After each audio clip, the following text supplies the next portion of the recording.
12-year-old Amira was flying alone for the first time, nervous, excited, and ready to prove she could handle it. But everything shifted mid-flight when a minor bump led to a shocking act of violence from the woman seated beside her. What began as an ordinary journey turned into a test of courage and quiet strength, with the entire cabin watching. If you feel drawn in, make sure to subscribe, because tomorrow we have a story that will leave you speechless. 12-year-old Amira Lockhart clutched the strap of her glittery purple backpack as the gate agent scanned her boarding pass. "You all set, sweetheart?" the woman asked with a kind smile. Amira nodded, her voice small but steady. "Yes, ma'am." The agent gave her a reassuring wink and waved her toward the jet bridge. With one last glance over her shoulder, her mother still watching, waving, lips moving in silent encouragement, Amira took her first step into the narrow tunnel that smelled faintly of metal and recycled air. Her heart beat fast, not from fear but from the thrill of doing something big, grown up big. She was flying alone for the first time. Her mother had hugged her tight at the gate, hands resting firm on her shoulders, and whispered, "You're brave, you're smart, and you know how to handle yourself." The words echoed in Amira's mind now, a soft drumbeat of confidence beneath her nerves. Inside the plane, the cabin was cool and humming with quiet conversation and rustling seatbelts. Row 21, middle seat. She found it quickly and paused, standing politely as she tried to slide past the two people already seated. To her left on the aisle, a teenage boy wore oversized headphones, head bowed over his phone, barely looking up. To her right by the window sat an older white woman. Her arms were tightly folded across her chest. She stared blankly out the window, lips pursed, her whole body pulled inward, like someone enduring something unpleasant. "Excuse me," Amira said gently. The woman didn't move. Amira waited, then tried again, slightly louder. "Excuse me, please." Still nothing. The teenage boy finally glanced up, pulled out one earbud, and stood, allowing Amira to squeeze into her seat. She murmured thank you and tucked her backpack neatly under the seat in front of her. She was small for her age, barely taking up much space, and her mother had taught her long ago. Be extra careful, be aware of people's space. Not everyone sees you the way you see yourself. She sat quietly, folded her hands in her lap, and kept to herself. The engines began to whir, and the plane slowly pushed back from the gate. Amira slipped on her bright pink headphones and tapped play on a cartoon her grandmother had downloaded for her. Something silly, something light, a good distraction. She missed her grandparents already. She was going to visit them in Atlanta for 2 weeks. Peach cobbler, porch swings, and her grandpa's endless dad jokes. This trip was supposed to be exciting, a memory she could talk about when school started back up. But beside her, the woman hadn't relaxed. Her posture was stiff, her side glances sharp. Every time Amira shifted slightly, even to adjust her seatbelt, she felt the woman's disapproval like a gust of cold air. She didn't say anything, but she didn't have to. Amira could feel it, the quiet tension, and somewhere deep inside, a voice whispered, "Be careful, but don't be afraid." The plane had been in the air just under 15 minutes when a pocket of turbulence jostled the cabin. Amira paused her cartoon and reached under the seat to grab a small can of ginger ale her grandmother had packed. As she moved, her elbow gently brushed the arm of the woman beside her. It was a small, innocent motion, no more than a tap, the kind of accidental contact that happens countless times on crowded flights. Amira barely noticed it, but the woman did. Judith Hensley turned her head sharply, venom flashing in her eyes. "Watch where you're going," she hissed, her voice sharp enough to cut through the drone of the cabin air. Amira blinked, startled. "I'm sorry. I didn't mean to." But Judith wasn't finished. "You people never know how to act in public," she muttered, loud enough for the row to hear. Amira's spine stiffened. Her mother had warned her that sometimes the world wouldn't be kind, not because of anything she did, but because of who she was. Still, nothing prepared her for this. "I didn't—" She tried to speak, but Judith leaned in, her words clenched and deliberate. "Your kind always makes things difficult." That's when Amira's hands began to tremble. She looked around, desperate for someone, anyone, to see what was happening. Her seatmate on the left pulled out one earbud but said nothing. Across the aisle, a man lowered his magazine, brow furrowed, but no one moved. Then came the slap. It wasn't loud. It wasn't forceful enough to leave a mark, but it was sudden, sharp enough to snap Amira's head to the side and bring tears to her eyes. She gasped, more in disbelief than pain, her small hand flying to her cheek. Her breathing quickened, eyes wide. She didn't cry, but only because she was too stunned to know how. Judah sat back like nothing had happened. "Maybe now you'll learn to keep your hands to yourself," she muttered. Gasps erupted around them. A woman behind Amira whispered, "Oh my God." A flight attendant a few rows up turned her head, alerted by the shift in the air. But for a long, terrible second, no one intervened. Amira stayed frozen. Her shame was immediate, overwhelming. Not because she'd done anything wrong, but because in that moment, it felt like she was the only one being watched. As if all the eyes weren't on the woman who struck her, but on the child who somehow deserved it. Her ears buzzed, her vision blurred. And just when it seemed the silence might swallow her whole, a seatbelt clicked open behind them. A man stood, tall, steady, brown-skinned. He wore a light gray hoodie, dark jeans, and glasses that slid a bit down his nose. His voice was calm, but it cut through the tension like a blade. "Ma'am," he said, "you just assaulted a child." Judith turned to him, lips pursed. "This doesn't concern you." The man didn't flinch. "It does now." He gestured to Amira, who was still holding her cheek. "She's 12. She brushed your arm. And you hit her? On a plane. In front of witnesses." "She elbowed me," Judith snapped. "These kids don't have any respect. I have every right—" "No," he said, voice firm. "You don't." Passengers began to stir. A woman pulled out her phone. Another flagged a flight attendant. The air in the cabin changed, not frantic, but alert. People were listening now. "You don't get to strike a kid because you feel disrespected," the man continued. "You don't get to call her your kind." We all heard it. From the row behind them, another voice said, "I heard it too." A teenager leaned in from across the aisle. "She slapped that girl, I saw it." Judith's smugness began to waver. Her hands clenched. "She touched me first." "You're a grown woman," the man replied. "She's a child. You deal with it." The flight attendant arrived, small, efficient, no nonsense. "What's going on here?" "She slapped the girl," the man said, "and made racist remarks." The attendant crouched to Amira's eye level. "Sweetheart, are you okay?" Amira nodded, but her voice came out as a whisper. "She got mad when I bumped her by accident." The attendant stood. Her tone turned cold and professional. "Ma'am, I'm going to ask you to come with me to the galley." "What? I'm not the one who—" "Stand up," the attendant repeated. "Now." Judith glanced around. Dozens of eyes met hers. Phones up. Silent judgment. No one moved to support her. She stood muttering and gathered her bag. The man who had spoken, the stranger, didn't move. He simply stepped aside and let her pass, watching her with quiet steadiness as she disappeared down the aisle. When she was gone, the cabin exhaled. Tension lingered, but so did something else. Respect. Amira's hand was still on her cheek. The man turned to her. "Mind if I sit here for a bit?" She nodded. The teenage boy in the aisle seat stood quickly, relieved to leave the center of it all. The man eased into the seat beside her. "You okay?" he asked gently. Amira shrugged. "I guess." "You don't have to be. That was a lot." She nodded, eyes blinking fast. "Why was she so mean?" "Because it wasn't about you," he said. "People like her carry hate around like luggage. Doesn't matter who you are." Amira's voice was a whisper. "Did I do something wrong?" He leaned in, shaking his head. "Not even close." And just like that, for the first time since takeoff, Amira began to breathe again. Derek Vaughn hadn't planned to intervene. He had just finished a long work trip and boarded the flight home in his usual travel uniform. Hoodie, jeans, and his favorite glasses that always slid down his nose when he dozed off. He'd been drifting in and out of a light sleep, lulled by the white noise of the cabin, when something cut through, sharp, unnatural.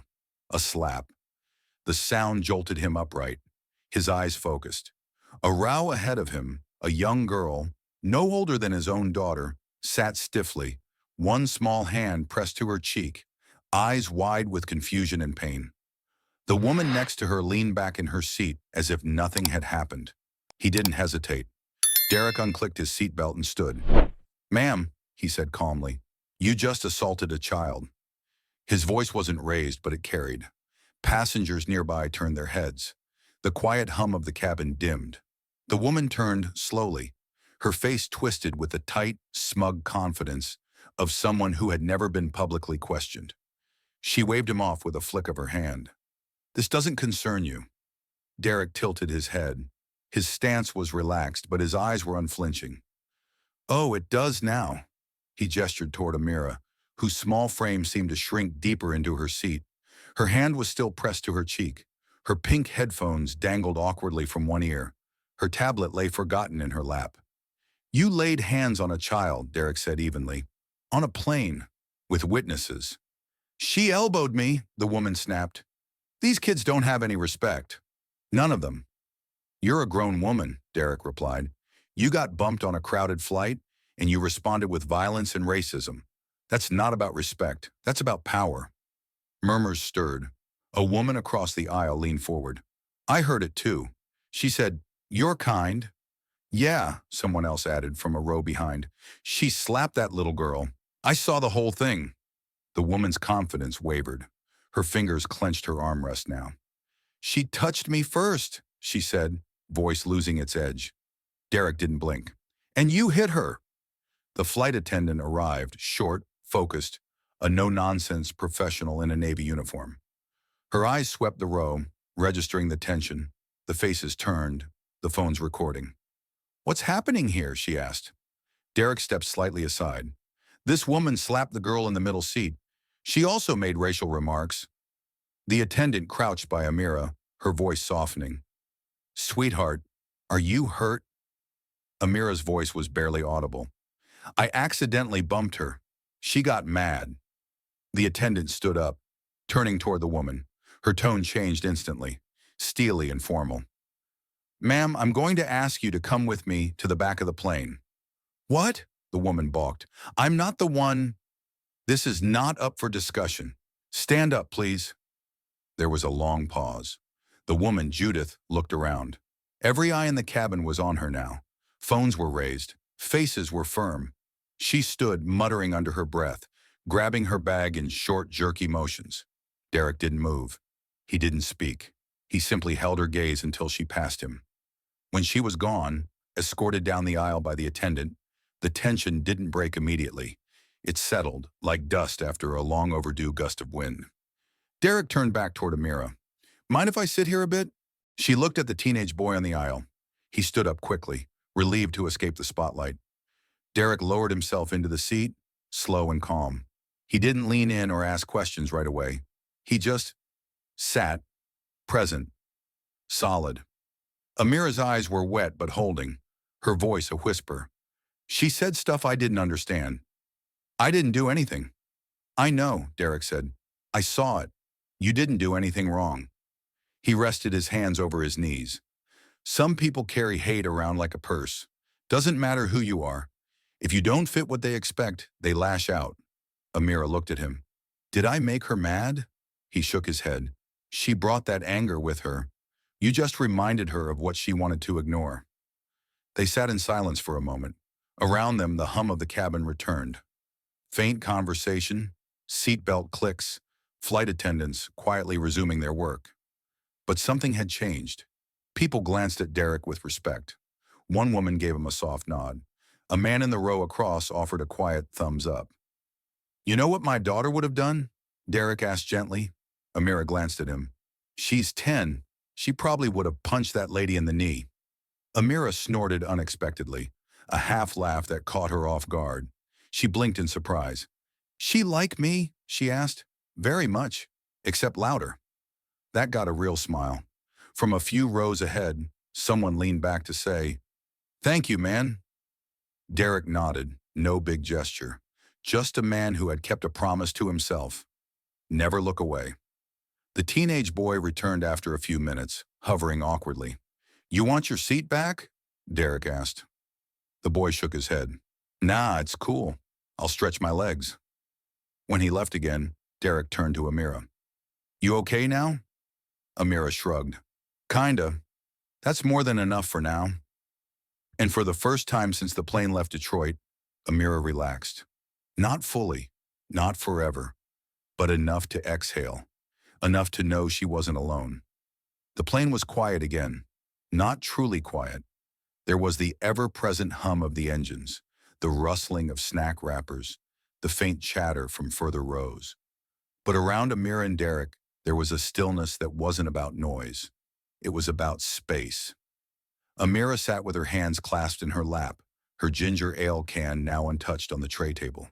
Her shoulders were still slightly hunched, her eyes flicking to the aisle every few seconds as if bracing for something to happen again. But nothing did. "She just hit me," Amira finally whispered. "Like it was normal. Like I didn't matter." Derek turned slightly in his seat so he could see her better. His voice stayed steady, his tone low and safe. "She did it because she wanted to feel powerful, not because you did anything wrong." Amira swallowed. "But I didn't even say anything mean. I didn't even touch her on purpose." "I know," he nodded. "But people like her. They don't see kids like you the way they should. They don't see your kindness, or your smile, or your courage. They see something else, something they've been taught to fear or hate." She sat with that. "So it wasn't about me?" "It wasn't," he said. "But I know it still felt like it was." A long pause. "My mom said I'd be fine flying alone," Amira added softly. "She told me I was brave. But now—" "You were brave," Derek said. "You still are. Being brave doesn't mean bad things won't happen. It means you face them without losing who you are." Amira looked down at her hands. "It just felt like I was the one in trouble, like everyone was looking at me." "That's what shame does," he said gently. "Even when you've done nothing wrong, it tries to convince you that you're the problem." She nodded slowly. Derek glanced down the aisle. The woman, Judith, had been removed from the seat, taken to the back of the plane. Flight attendants had reassured Derek that she'd be met by authorities in Birmingham. The captain had even announced an unscheduled landing. It was a decision made quietly, but it rippled loudly through the cabin. "She's not going to hurt you again," Derek said. "I know," Amira replied, "but I still feel weird. Like embarrassed. Like I did something." Derek leaned back slightly, letting the weight of her words sit in the space between them. "You want to know something?" he said. "When I was about your age, something like this happened to me." She looked up at him, eyes wide. "I was with my mom at the grocery store and," he said, "a man walked up and shoved our cart, told her she didn't belong there, said we were dirty." Amira blinked. "I remember watching the other shoppers," Derek continued. "They saw it, heard it, and they all looked away. No one said anything. Not one person." He paused. His voice didn't crack, but something in it softened. "That day, I promised myself I'd never be one of those people. I'd never look away again. Not when I saw someone being hurt. Not when I saw someone treated like less." Amira didn't speak for a while. She looked out the window at the clouds below, at the sky above them that suddenly felt so much wider. "Is it always like this?" she finally asked. "Do people always act like that?" Derek took a breath. "Sometimes it's worse. Sometimes it's subtle. But sometimes, like today, someone stands up. And when they do, everything shifts." From a few rows ahead, a passenger turned back briefly and gave Amira a gentle nod. Not pitying, respectful. "I guess that means you kept your promise," Amira said quietly. Derek smiled. "Yeah. And you know what else? You helped other people keep theirs too. People saw what happened, and they didn't stay silent." Amira thought about that. About the woman across the aisle who had spoken up. About the teenager who confirmed what he saw. About the flight attendant who moved quickly and without hesitation. "I didn't really do anything," she said. "You didn't have to," Derek replied. "Sometimes just existing is enough to expose what someone else is hiding." She turned to him, the tension in her shoulders beginning to ease. "Do you think she'll get in trouble?" "She might," he said. "She should. But even if she doesn't, she didn't win. Not today." Amira reached for her ginger ale and took a sip. The fizz tickled her throat. I don't feel scared anymore, she said. I just feel like I want to tell my mom. She'll be proud, Derek said. Probably a little mad, but mostly proud. Amira gave a small laugh, the kind that lingers longer than it lasts. As the plane began to descend toward Birmingham, the captain's voice came over the speaker with a calm update. The passengers settled back into their seats, some with quiet murmurs of understanding. But in row 21, Amira sat tall for the first time since takeoff. Not because everything was okay, but because she finally understood it didn't have to be for her to know her worth. And that was something no slap, no insult, no silence could take away. 3 weeks later, the rain tapped gently against the windows of Woodbrook Middle School in Tuscaloosa, Alabama. Amira Lockhart sat near the back of her seventh-grade English classroom, one small index card folded tightly in her palm. The assignment was simple. Tell a true story about something that changed how you see the world. Amira hadn't raised her hand when the topic was first introduced, but when the day came to present, she asked to go last. Now as her teacher, Ms. Reyes, called her name, Amira stood. Her knees felt shaky, but her voice, when it came, did not. My name is Amira, she said, and something happened to me on a plane last month. The room quieted. Even the students who usually whispered or doodled during presentations looked up. Amira could feel the weight of their eyes, but she didn't flinch. There was this woman sitting next to me, she continued. I accidentally bumped her when I reached for my ginger ale. She got mad. She said things to me. Things I didn't really understand at first, but they made me feel small. And then she slapped me. A sharp intake of breath swept the room. I didn't do anything wrong, Amira said, eyes steady. I didn't yell. I didn't even cry. But I felt like I was the one who had done something bad. She paused, then added, until someone stood up for me. Amira glanced down at the card in her hand, then folded it in half and set it on the desk. She didn't need it anymore. He didn't yell either, she said. He just stood up and told the truth. And when he did, other people spoke up too. That's what changed things. She let that settle before finishing. I used to think being brave meant fighting back. But now I think it means not letting what someone says about you become who you think you are. The classroom was still for a moment. Then a few students began to clap. Soft, careful, like they knew they were applauding something bigger than a school assignment. Later, one girl tapped Amira on the shoulder in the hallway. My cousin went through something like that, she said. He never talked about it. Amira nodded. Maybe one day he will. 2 days later, the principal called her into the office. Not for trouble, but for a request. Word had spread, and now they were asking if she would be willing to speak to the entire seventh grade. The following week, her mom showed her an article online. Passenger detained for assaulting minor mid-flight, the headline read. Below it was a blurry photo of Judith being escorted through a terminal in handcuffs. She didn't say sorry, Amira murmured. She didn't have to, her mom replied. Her silence told us who she was. Your voice told everyone who you are. That night, Amira opened a new journal and wrote on the first page in her neatest handwriting. Some people try to make you small, but some people remind you you're bigger than they ever understood. Weeks passed. Then one Friday afternoon, she stood on stage in the school auditorium, facing a crowd of peers, teachers, and even a few parents. Her palms were clammy, but her words came steady. I'm not here to talk about a viral video, she said. I'm here to talk about what it feels like to be treated like a lie before you even say a word. She looked out into the crowd. I was scared, but I wasn't wrong. I was quiet, but I wasn't weak. And I didn't need to scream to be heard. I just needed someone to listen. From the front row, Ms. Reyes dabbed at her eyes with a tissue. When the applause came, it wasn't loud, but it was lasting. That night, as Amira sat in her bedroom, flipping through her journal, she felt something she hadn't felt since before the flight. Certainty. Not that everything was okay, but that she was okay. And that her voice, gentle, clear, and true, mattered. She glanced at her reflection in the window, then reached for a sticky note and wrote, Bravery isn't noise. Sometimes it's simply standing when others won't. She placed it next to another note she'd written weeks earlier. And in that quiet room, with a pen in her hand and her story her own, Amira realized something important.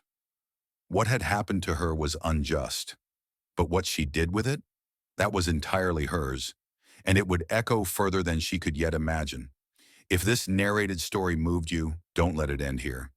Stories like Amira's aren't just emotional stories, they're mirrors to our world and invitations to do better. Behind every injustice is someone silently enduring it, waiting for a voice to rise beside theirs. Whether you're a parent, a teacher, or simply someone who believes in fairness, share this story. Let it ripple, because every Black woman, every young girl, every soul behind these unraveled fates deserves to be seen, heard, and protected. Pass it on. Your voice could be the next one that makes all the difference.